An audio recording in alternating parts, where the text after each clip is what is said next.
Hey friends, welcome to this little mini series that I'm putting together based off of dialectical behavioral therapy.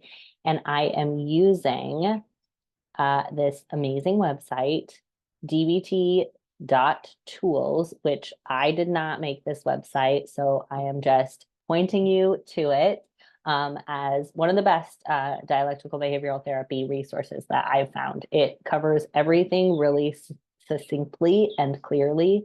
And I think it's a fantastic place to get an introduction to DBT. And then also for those of us like myself who have gone through DBT in a full class format to go back to and reference when you need a little reminder. So this is a introduction video, and please look at the DBT tools playlist that I'm going to put here on YouTube so that you can watch all the videos. So dialectical behavioral therapy was created by someone named Marsha Linehan. What was really cool is that many years after creating DBT, Marsha Linehan came forward and shared that she had been a person herself who had been hospitalized. She'd experienced psychiatric hospitalization and had been given the diagnosis of borderline personality disorder. And so it is out of personal experience that she created DBT, which is, in my opinion, the reason why it's like the most effective um, set of skills for humans on this planet because it's created from experience rather than most of the other things were created by people who were trying to control other people's behaviors that were inconvenient for them. And Marsha came from a place of wanting to create a life that was worth living for herself. And that's the slogan of DBT, create a life worth living. Because she was struggling being on the planet. And so she came up with a set of skills that helped her. And then she found that they really helped her clients. The like very short understanding of where DBT draws from is that it's a combination of both cognitive behavioral therapy, so working with thoughts, and Zen Buddhism, which is a lot of radical acceptance and just like making the best with the cards that you're dealt. It was created originally with the people who had been diagnosed with borderline personality disorder, which I in my 20s was diagnosed with.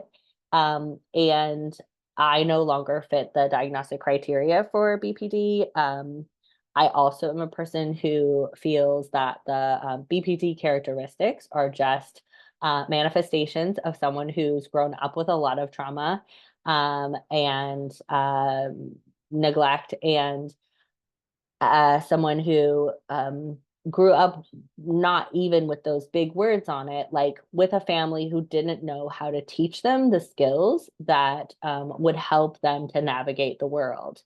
So this says like it's intended for people who are highly sensitive to their environment, are highly reactive to events, become overwhelmed with emotion, and are slow to return to calm.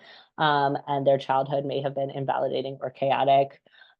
So that's just sort of a way to say like so many of us, right? So many of us who came through childhood and into adulthood and just sort of found that we did not have the tools to be able to do life, and that life was just like too much, too hard, and we had no idea how to make it better. And a lot of us end up suicidal. And so I was brought to DBT because I was so chronically suicidal and had a suicide attempt. I was chronically suicidal for more than a decade, like 15, 20 years almost. And this tends to be what is recommended for people as like a sort of last ditch. Like you'll even hear there's a lot of negative bias around people who have borderline or borderline characteristics.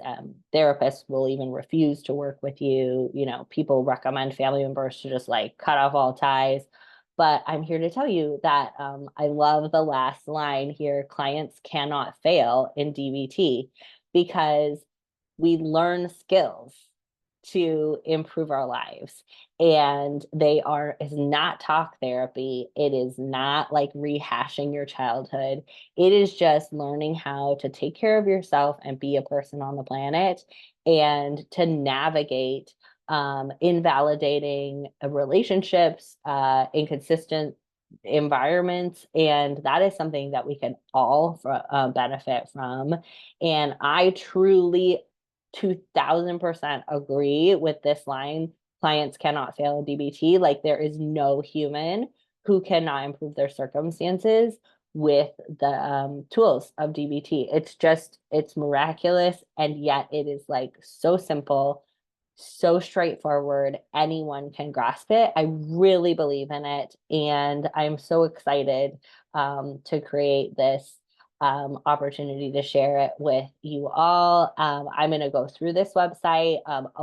Like I'm going to also include in every description the DBT class that I took, which is called DBT Path, because there's some differences between how it's presented here and how I was taught it. And my heart is with DBT Path. I took it on repeat for 7 years, and it is just this is what I live by, is DBT. And now I've integrated nervous system understanding and polyvagal theory, which just supports DBT and also the work of Byron Katie. But anyways, one last tidbit about Marsha is that she wrote an amazing autobiography or memoir, and I highly recommend you read it. It's a fascinating read, and it just resonated so much with me. It was like unbelievably validating. It was a book that I got from the library, and then I spilled something on it, and that means you have to buy it. And I was like, you know what? Thank you, universe, because I want to own this book. It was so great. So I'll put that link in the description too. Okay, so get ready. Also, I wanted to say there's these 4 areas: mindfulness, distress tolerance, emotion regulation, interpersonal effectiveness.